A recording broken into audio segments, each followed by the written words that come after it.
Who are you? Where are you from? And how long have you been doing music? Yeah, my name is Madi Laughlin.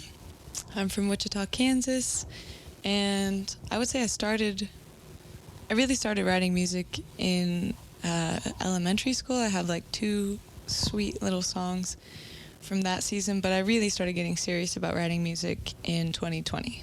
Okay.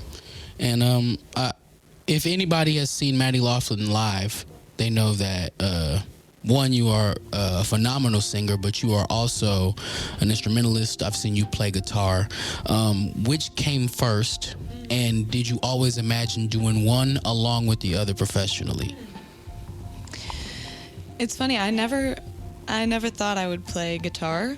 I definitely started singing. I would sing myself to sleep as a child. My mother would have to come in and tell me to stop because she wanted me to sleep instead of sing. But I always sang. I always wanted to sing. I was in choir in elementary school, middle school, and then in high school I chose theater instead of choir. And then I started piano when I was about 7 or 8. So I played piano for a while. I would still say I'm at a intermediate level, and I'm growing in my piano playing. And the only reason I started playing guitar was because I moved to Mission Wolf Sanctuary, and they only had a guitar there. They didn't have a piano. I kept looking for one. They had like a MIDI keyboard that I had to figure out how to set up to my laptop to even pretend to play piano. They only had this guitar, so I needed to music. I needed to like externalize some of my experiences, so yeah, guitar was... So you started singing to sing yourself to sleep, so you've always been using music as a means of therapy. How important is that those two things are intertwined? Yeah, music is medicine. Joey Henry says that. We love Joey Henry. Love you, Joey Henry. Yeah. Shout out Joey Henry. You just never know what medicine people need, and there's a part of it that is believing that your story is worth being told, and some of that is believing that you're not alone in what you experience. I think oftentimes we feel really isolated, especially in like the more fucked up things, or the more horrendous things that we experience. But we're not. We never are. There's always somebody who, if not the exact situation you're going through, has had a situation mirrored or very similar, and sometimes you can find the words that you needed to hear or need to hear in a moment, and those are the words that they need to hear as well. And there's probably a lot more than just one person having that experience. So yeah, part of having the audacity to like do it is believing that more than just you can be impacted and can be benefited by art, and believing in the power of art, essentially. And that's how we get Gently, right? Yes. I'll just take you through the track list. We have Black and Blue, started writing in 2020. My partner at the time, I started writing it on his guitar, and it was just one of those things where I was playing boo, boo, boo, boo, boo, boo on the E and the A. If anybody has seen this song live, it's essentially, the live version is very different from the studio version, yes, and that's what you hear, yeah. Yep. And lately I've been performing it more like the studio version, but the original ones, it would be the original way that I wrote it. And yeah, those were just the words that came out in the moment. Sometimes a song is written as an improvisation, or just because the song says something to you, you're like, oh, this sounds kind of like a childhood whimsical. It feels like that Ingrid Michaelson, the way that she has that kind of like ye old childhood preschool whimsy with like very real subjects. As an insert, there are artists that I'm always afraid to, and this is for everyday, different from everybody, artists that I'm afraid to compare people to because they're so alike that it's almost an insult. Ingrid Michaelson is a person that I've always been scared to say, wow, that definitely, because that when we were talking about earlier, that song that she came out with, that's another one that I thought, for you. Yes. Yeah. No, thank So, you. yeah. She's a huge influence for me. I would say Regina Spektor is another one that I listen to. Wow, that was the other one. Wow. It's at one point where you start to feel small-minded, and then the other person's like, no, dead ass. I love those people. Yeah, you're right. Exactly. Yes. The fruit is, you can taste the flavors that have gone in to make the pie that is the Gently album. Those are definitely some of those flavors. Yeah, I love that whimsy, and also delivering it feels like it has a certain accessibility. I think that's also the power of pop music. Yes. Is that like they deliver sometimes this hard truth. You think about Hey Ya. Yeah. Yeah. Yeah. Most depressing lyrics in the world, but the song is just, yeah. And that was the point. Yeah. Yes. You don't want to hear me, you just want to dance. Right. Absolutely. Yeah. And so, yes, it's nice. It's nice also because sometimes if you just need a melody, like I'm this way where sometimes I will just hear a song and I'll just hear the melody and I'll be like, ooh, I really like that. And then I'll lock in on the words and I'll be like, yeah, I didn't know that's what I wanted to talk about on this. Yeah. Oh, that's what this is saying. That can be super, super powerful. So Gently was also written at Mission Wolf. So I finished Black and Blue, at least like the musical part of it. And then I put the poetry with it. It was a poem I wrote while I was there, processing, leaving a partnership that I really adored, but that just felt misaligned. And then Gently was about welcoming a new person into my life from a distance and being so afraid of like who are you? You know, I don't know you. I don't know you as a human physically. But here you are coming into my life gently as the sun. You came through my window pane, you know, in an unexpected way, with this like glittery, and also I can see all the dust that's on my window. I can see all the like bird poop if it's on there. I can see all the imperfections essentially, but somehow there's like a magic about it, and it really felt like I was trying to move with gentleness, where also sometimes, this is a really potent lesson for me right now, where sometimes you have to move with certainty and potentially force. And I'm learning how to move with force in a graceful way. But yes, Gently is that that experience of like love and fear, and how they can circle each other in your way, is about the sort of journey of asking for forgiveness for some ways that I moved thinking I was moving gently but was moving complacently. And so that is me acknowledging I recognize that I was lost back there and I would like to be found again. Would you like to find me? Do you have the grace to find me again? And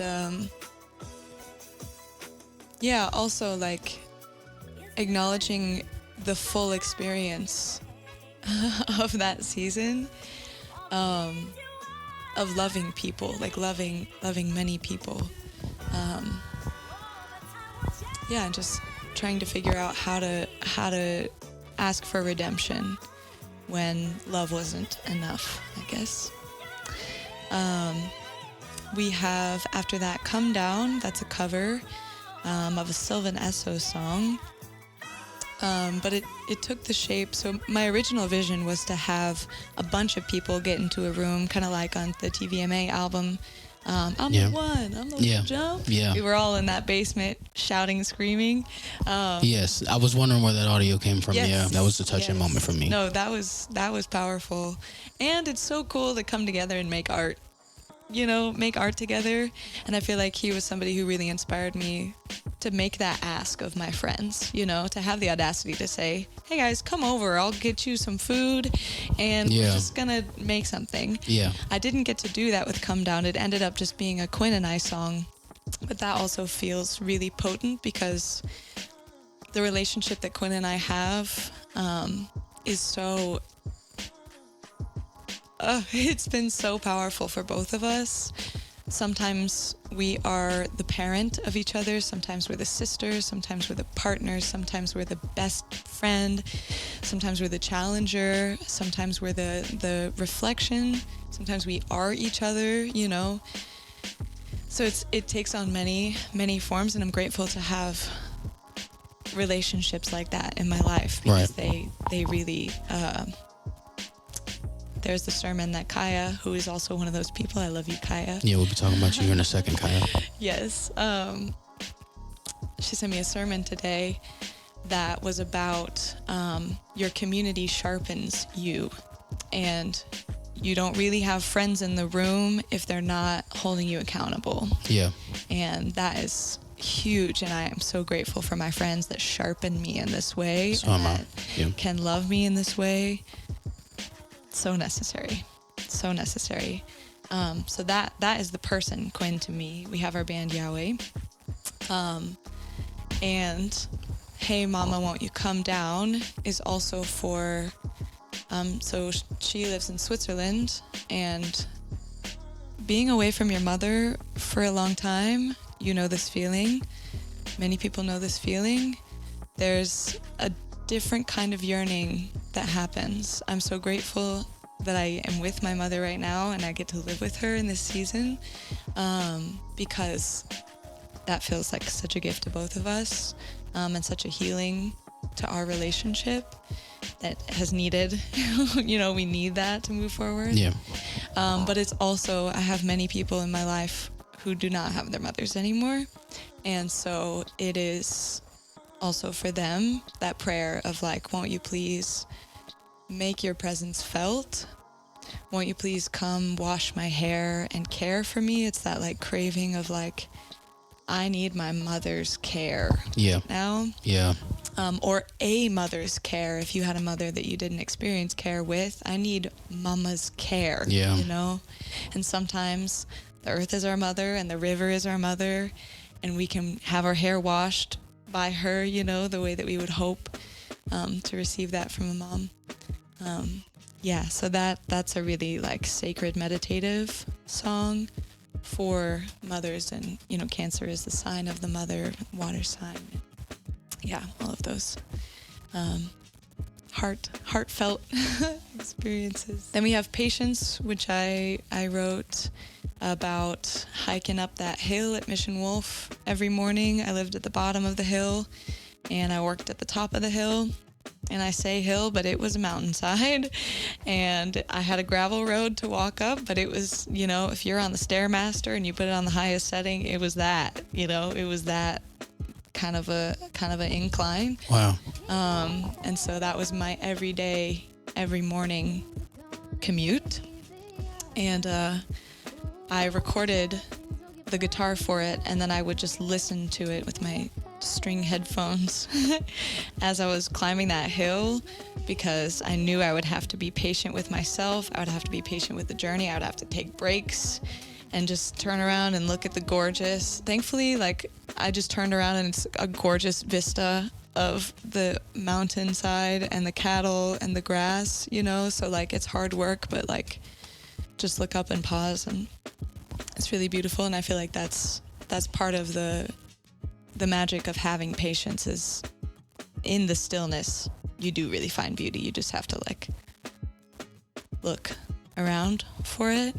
That movie Counting Your Blessings, you will fall asleep counting your blessings, that one, that also captures that kind of energy. Yes, I got to walk home down the hill though, which was nice. Yes. Yeah, after the long day. Yeah. And then the final one, The Storm, came together the year. That might be my favorite right now. Yeah, I get a lot of feedback that that's people's favorite, and it's funny because it seems like it's the most complex song because of all the sound bits and all the little things. But the way that it came together as a puzzle, I had already gathered the pieces. I've talked about this with you before. Deborah Levi, in her book, Things I Don't Want to Know, which is kind of a feminist autobiography, She talks about gathering evidence for things you cannot yet fathom. That has been on my heart for years. That was a book I also read in 2020, and then I read it again in 2022. That was one of those things where I just had all these voice memos from the time that I drove a trash truck, which was the Nudge Compost truck. Shout out Jesse and Nudge Compost in Wichita, and KLUB, who also took that job after I left there to go to Mission Wolf. And he's in the house band. Shout out the house band. They are in this playlist. Yeah. Shout out to the house. Shout out the house band. So it's amazing how we're all so connected. So the voice memos of listening to those NPR interviews with Zadie Smith and Robert McFarlane, I believe. He's an author, and he's talking about his dystopian novel, but I was like, these feel so real about the world that we're talking about. There's a sense that the underworld is rising to the surface in this restless world that we have created. I love his poetry. And then Zadie Smith is an activist, and who specifically deals with the commons. And she lived 10 years in America, and she says that in the song. And she really highlights how we don't have access to each other here. We're so separate from each other. That's that thing I was talking about in the beginning. We think we're alone in our problems because we don't have access to each other. Right. And it got really, really emphasized in 2020 when we literally could not even. Right, I can imagine. Yeah, I can imagine. Grocery stores and stuff. And that was when I was working that job, so she was interviewing about that. She has a essay series. I can't remember the title of the book, but she has a book that's an essay series where she talks about all of this in a lot of detail. Anyway, Zadie Smith, love you. The chatter is from a hostel that I stayed at when I left Mission Wolf with my mom. She helped me pack up all my stuff and move out of my teepee that I lived in. And we stayed in this hostel in Salida, Colorado, and they had a game night that night. I didn't know anybody, but I was like, right, let's figure it out. here I am. I might as well embrace these people. Coming back into the real world, like actual society after living on a commune, is very... I can imagine, yeah. Strange. It is very bizarre. It was like you flush the toilet and it works. You turn on the water and it turns on. You can get a beer at the bar and you're free to walk wherever you want, because Mission Wolf is very isolated on a mountain 45 minutes from the nearest civilization. It's by car over treacherous dirt roads, and if it snows, forget about it. So it's definitely a place that you go to and you are there. And then when you leave, it's like, wow, the real world of technology and people and connections and humanities and whole cities. So that was what I was coming back into. And so I was just recording this is a community outside of Mission Wolf. And the conversations were deeply interesting. They were talking about hiking trails. Most of them were hiking guides. So that's what you can kind of make it out. It's like 700 miles. Da, da, da, da. I was wondering what that was. Yes. It sounded like it was on a plane or something. Okay. Right. Okay. Yes. So that's from that space. And I'm curious. It'll be funny to see if somebody who was there recognizes their voice in it. We'll see. There's also a little conversation with my friend Jenna the day that Black and Blue came out. We were sitting on the porch going to see the Keo and them tour in Taos, New Mexico. And we sat on the porch and we just listened to the song. And this bird came up to the tree right in front of us and literally whistled the exact wow to me. And at first I was like, I'm crazy, okay. And then I turned to Jenna, I was like, did you hear that? And she was like, that was crazy. And I was like, okay, cool. Even if what didn't come from the bird, it was what we both heard, Right. And that was really, that's special. Birds, so special. Yeah. So then it's confirmation. Yeah. Yes. I wanted to get the bird song after that. So I paused the song and started recording to get the bird song. And Jenna went back in to get I think, breakfast for us with these like delicious zucchini something. Eggplant is what it was. She came back out and asked, "How's the coffee?" And I said, "It's nice." And that's that little snippet. Just about like, I don't know, the productivity, the magic of that moment. Yeah, the storm. Yeah. So it's many little snippets of life. The 3, 2, 1 is the New Year's party that I performed that song at and wrote the words for it for the first time at. Wow. And I recorded us all saying our 3, 2, 1 Happy New Year, Yeah. and the cheers, and we're all kissing afterward, and I had a crush show up, and it was so sweet. That was like a very sweet beginning of a relationship. It was a very sweet time because Quinn was there, and I got to be with Quinn. There were all of these gorgeous artists in the room. It was a Hungry Have a Snack event. Shout out Hungry Have a Snack. I love you, Gavin. Oh, I love you, Mina. I love you, Harvester Arts. Yes, we love Harvester Arts. Yes. We love Harvester Arts. So truly such an interconnected community. And I'm so glad that I have all these little, like I said, pieces of evidence that then the song comes together and gets written, and it just like falls into place as one big puzzle. Yeah. And the hardest puzzle actually was Gently. Gently was a very confusing puzzle that William and I didn't really figure out. Also, shout out William Bloomquist. Yes, always shout out William Bloomquist. Thank you. For all that you do, thank you. I love you. But that was a puzzle that we were like, how the heck do we make this fit together?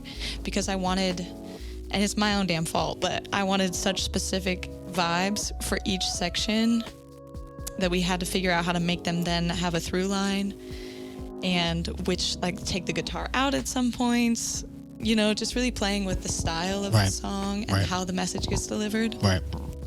That was the most difficult puzzle, I would say, of the album, was Gently, which feels correct, because that one kind of has the most like in it, the hard stuff. The irony of one of the songs being called Patience is that this record took you a long time to finish. Yes. How long did it take you to finish, for the people listening who don't know? Yes, so William and I became close friends in the beginning of 2022, at the end of 2022. I had just finished Heathers, the musical. It was just a really like cosmic, potent time. And we had met at Nathan Harrison's birthday. Shout out Nathan Harrison. Shout out to Nathan Harrison again, the house band. Yeah. Yes, also in the house band. Yeah. Yes. So we had met there. We had met like a couple times before, but we really met there, and then we started hanging out, and I was like, I really want to record my music, and they were like, here's my music that I have personally recorded, and I was like, I want you to record my music. And so we then like got together and got the bass line for all of the tracks laid out. And that was the end of 2022. And then we just kept going. So it took 3 years, 3 years to fully actually get out into the world. But I started writing the music, like I said, in 2020. So that's like a 5-year, from the birth of the first couple songs to actually getting them recorded. I tried to record in 2021. It didn't happen. When I was on the road in 2021, living with Quinn and Colton, I was making these a cappella videos of Fool's Paradise and Black and Blue, and I've got a couple others that are songs I wrote, just little snippets. That was how I was getting demos down, was this a cappella app. And so I was planning on getting it out by the end of 2021, but time. 2 questions relating to that. Firstly, when you have something that takes that long to finish, what is the motivation to finish it?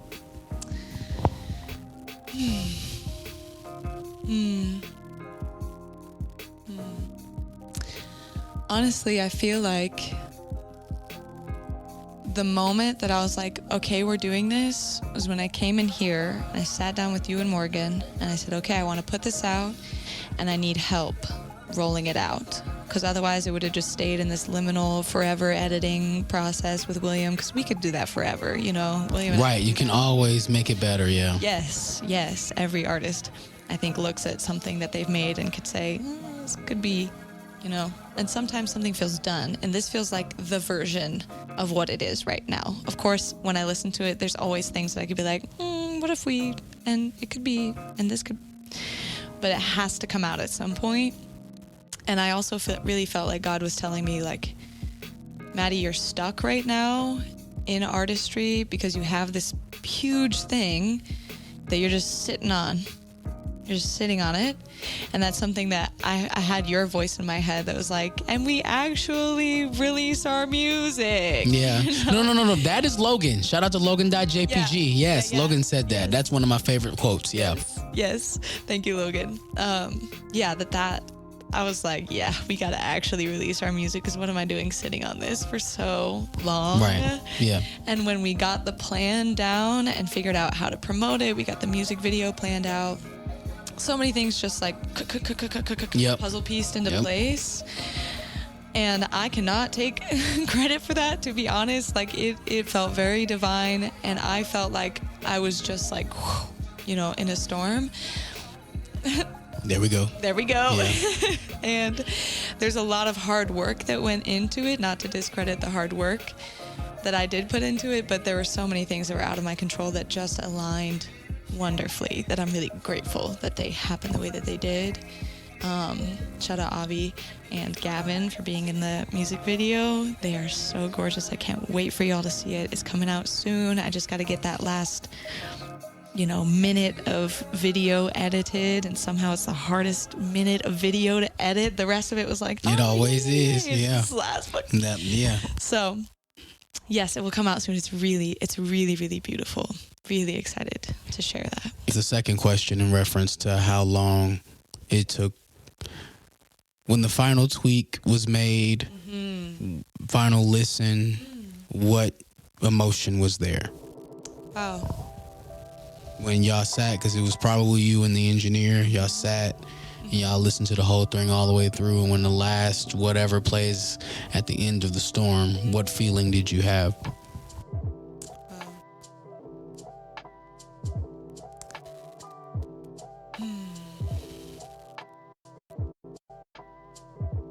I felt comfort.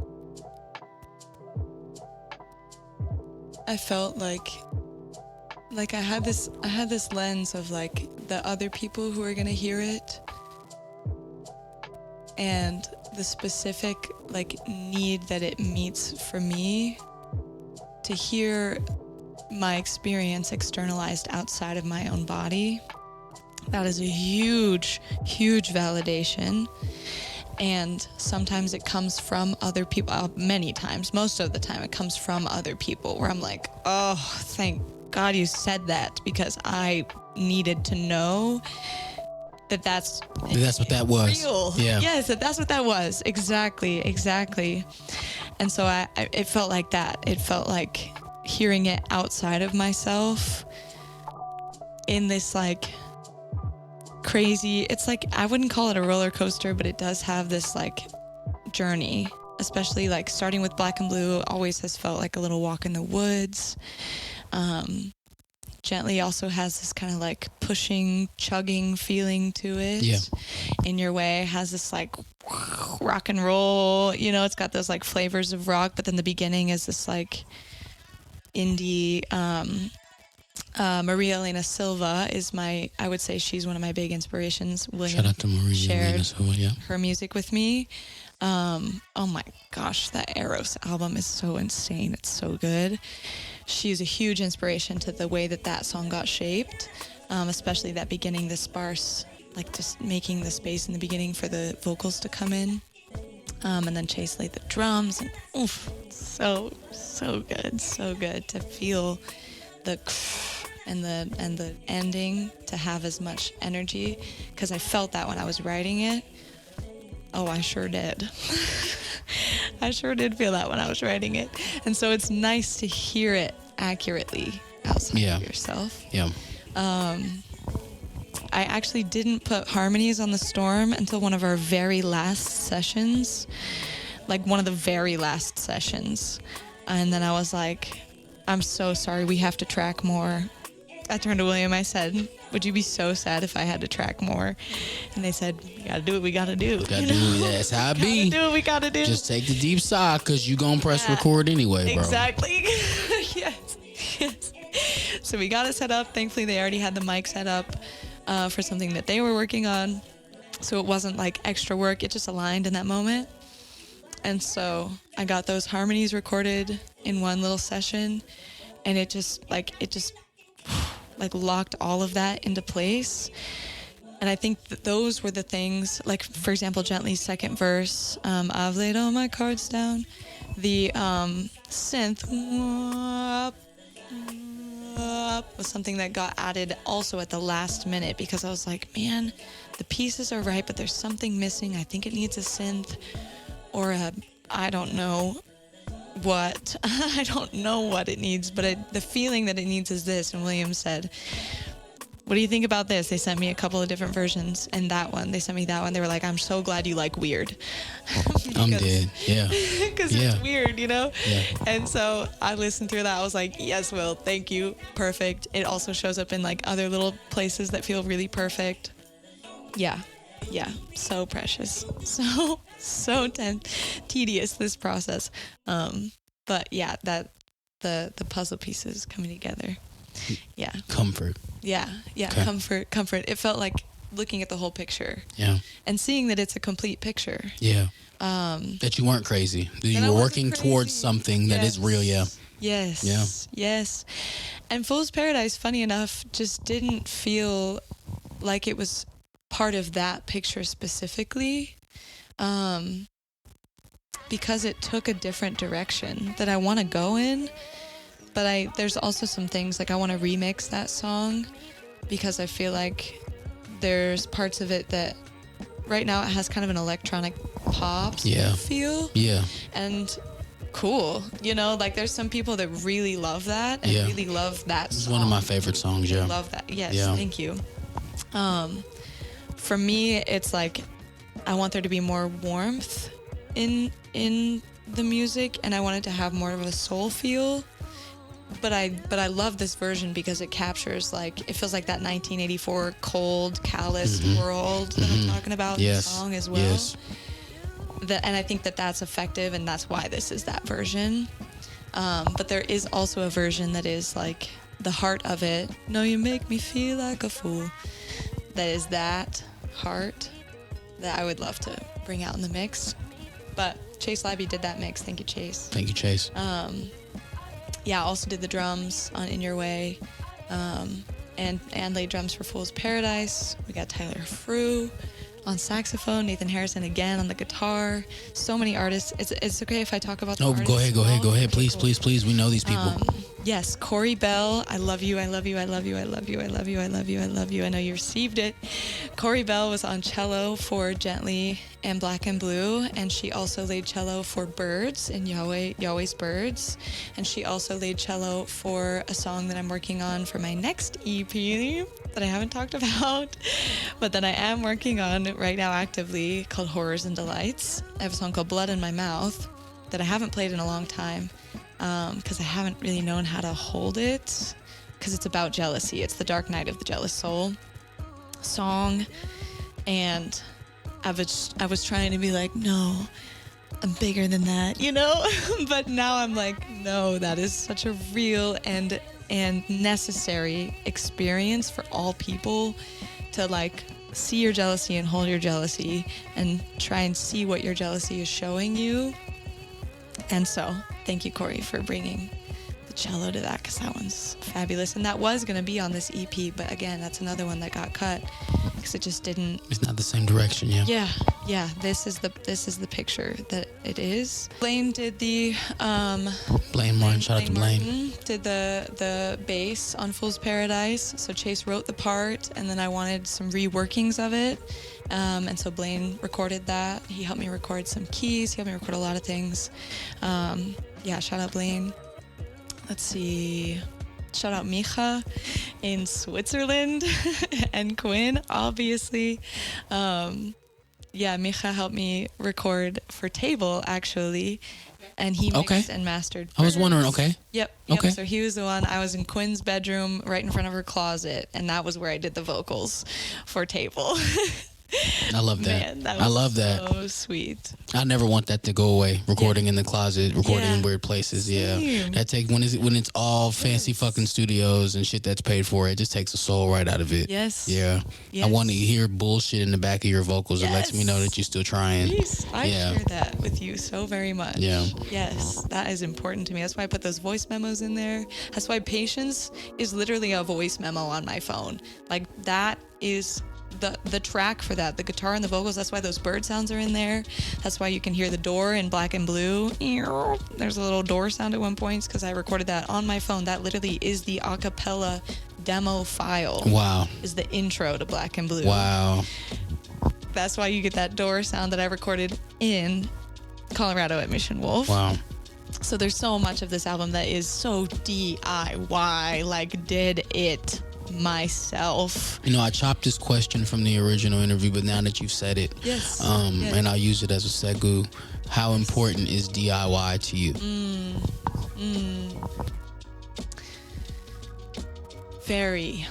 It is very important for people to be on their own process of figuring out what works for them, and there's something about ease. There's something about ease in DIY that is, this feels right to me, and how I know it feels right to me is I do it anyway. I do it in my sleep. I would do it walking down the street on a Tuesday afternoon. I hear a sound and I press record on my phone because I like the way that sounds. Or there's a bird that's singing and I need to know who that was. You know, I need to look up whose song that was later. There's so much that I feel like people do that they don't realize is art. They don't realize is their art talking to them and talking through them. And so I also really love having a professional space, having a space that is like clean and, you know, you feel like you can lock in on the work. You feel like you made it. Yes, you feel like you made it. Absolutely. However, I don't think it's more valuable than the things that we make in our basements, in our closets, in our bedrooms, the things that we make outside, the things that we do ourselves and capture a specific vibe of a specific moment. Those are some of my favorite things. My very favorite things in the whole world is the things that are like indie one-off covers. There's one live version of a Ed Sheeran song where he misses a note. I don't remember which song it is, but I love that. You know, I love that that's included because that's the human of it all. Yeah. That's the thing that like... That's what makes it worth you listening to in the first place, is that a human made it, Yes. Someone who's real, Yes, exactly. There's a band, Holy Locust, that has videos on the internet. Sierra Farrell is the same way. She's got her original videos. My friend Colton, shout out Colton, I love you. He's so like, he has the YouTube, you know, like just the stuff that has like 3 views, no likes, but is the best thing you've ever seen on the internet. You're like, how the hell this just exists on the internet? Right. He's so good at finding that underground indie stuff. And then he's like, hey guys. And he shares it with us. He's like, instead of hey guys, he's like, hey, actually, you need to watch this. You know what I mean? And this will change you. About him. This will change you. It changed me. Yes. So we would watch that stuff all the time at Mission Wolf. I also love to be that person. You know, I'm like, high quality, 234 views. Yeah. Send it to my bestie. Yes. Yeah.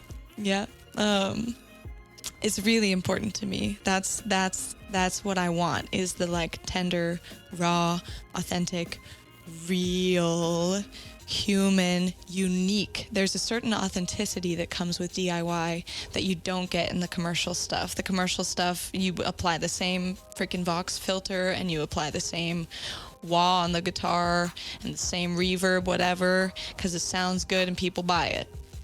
I don't want to hear that. I want to hear the nitty gritty that you did the delay at 32%, and you did this at that, and you did the wah at a very specific because it hit a way that you liked because you know what I mean? Like I want to be so specific to the artist. It'd be your choice, not the fan's choice. Yes. Yeah. Yes. That's how we keep imbuing our art with quality, is we keep listening to what feels good to us, even if a lot of people don't like it, you know? Like I'm not interested in hearing the perfect Greatest Showman mix. That's why I love live theater, is because, and that's why I love doing live theaters, right. because you mess up and then you figure out how to keep going. Yep.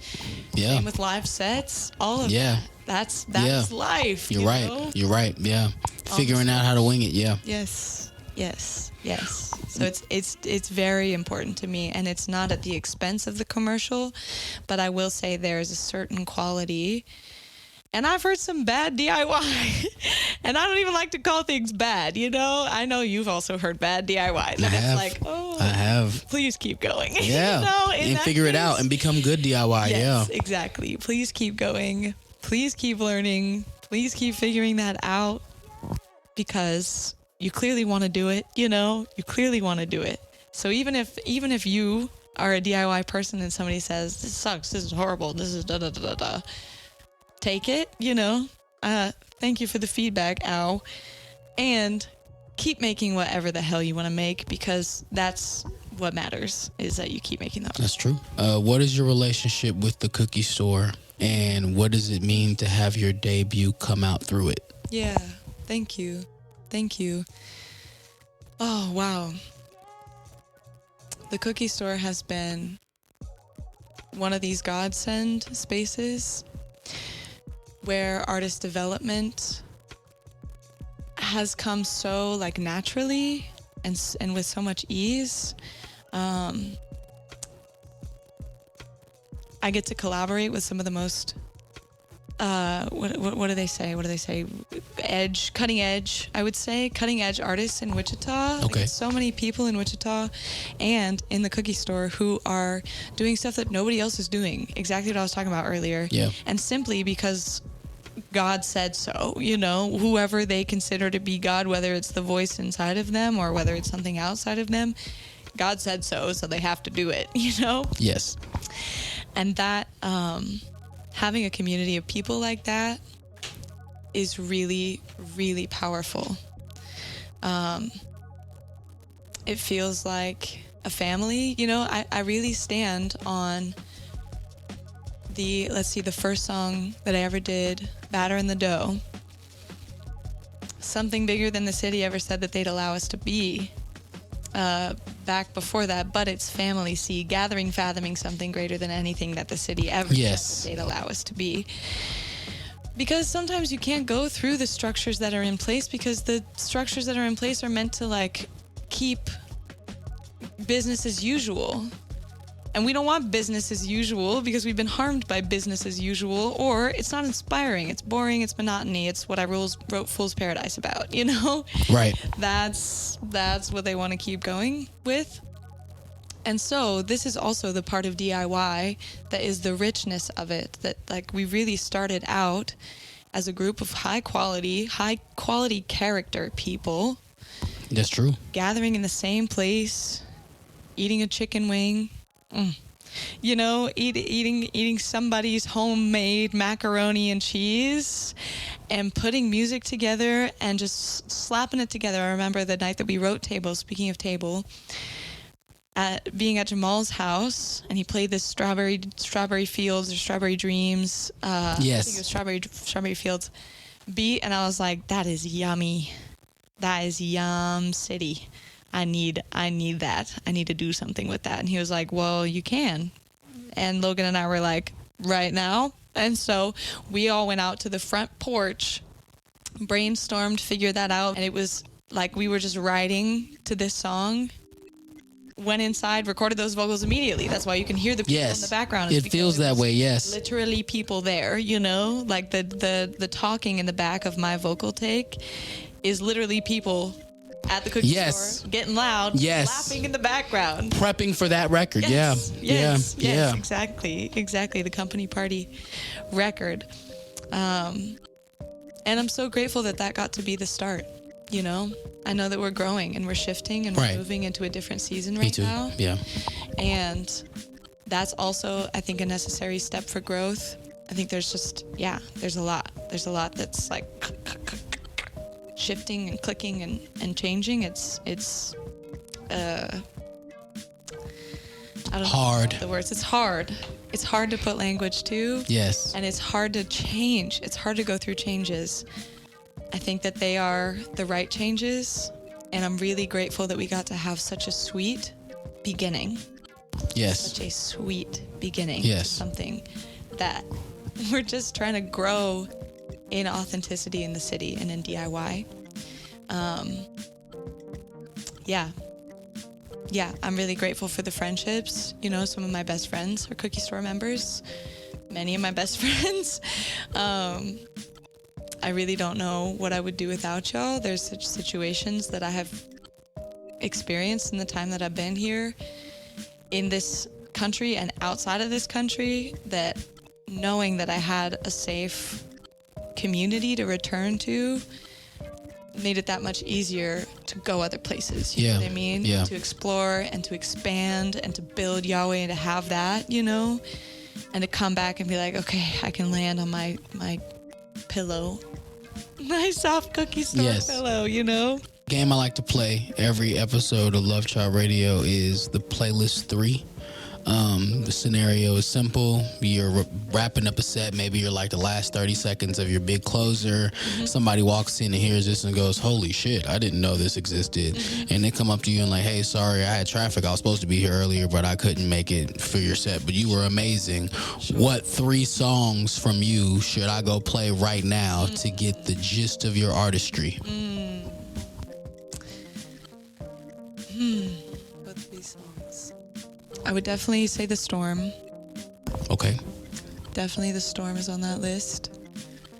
The Wolves. Yes. EP. That is the song that brought our year in. Yeah. Yeah, the Wolves EP. Wow, that's hard. 3 songs. If you had to limit it to just 3. Because people don't really have the attention span to go past 3 songs. Yeah, so fair. Yeah, I would say Gently. My other one is The Batter and the Dough. Because I feel like that silly making music at the cookie store, laying a verse, you know, like just also exploring, that feels like an expansion of my artistry that I'm really grateful to have the space to get to do, you know, with respect and sensitivity to hip hop, obviously. But like, I love rap and poetry. Yeah. I love it. And I love that I get to do it in this space. So that's a very fun one. I hold that with a lot of delight. But yeah, I would say Gently captures kind of the weird stuff I want to make. The Storm is that existential collage. And Wolves is the harmonic wall of sound and strings. I would say those. Coming next, what is coming next rather?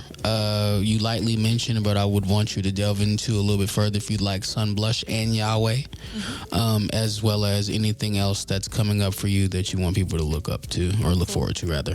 Thank you. Yeah. So Sunblush, we have a bunch of gigs in Wichita. My next personal gig is the 27th of March at Walker's Lounge. I'm going to have Corey, who I mentioned, and Kozart, who's also in the cookie store. Shout out to the homie Kozart. Shout out Kozart. Love you, Kozart. Hosting this episode. Thank you, bro. You saved my fucking life. We love you, Kozart. He's going to be doing some percussion. Corey's going to be on cello, maybe banjo. Whatever she wants to do. She could come up there and just look pretty, and that would be fine. So they're going to be accompanying me at Walker's Lounge. Let's see. My next personal project is called Horrors and Delights. It's probably also going to be an EP with some more poetry. There's a lot more poetry on this one, spoken word. There's a lot more dark themes. Blood in My Mouth is on it. Keeping My Hair, which Keeping My Hair is a horror story about a man making a doll out of a person after they leave to like torture them, kind of voodoo stuff as well. That's like a fear that women experience.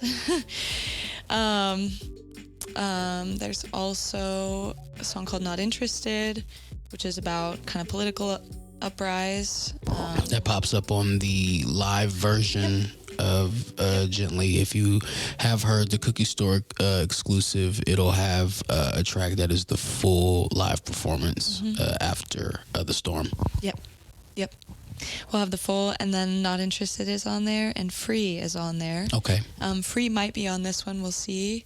And then I just wrote them down, actually. I can't remember the other one. But yeah, this one is more of my dark folk.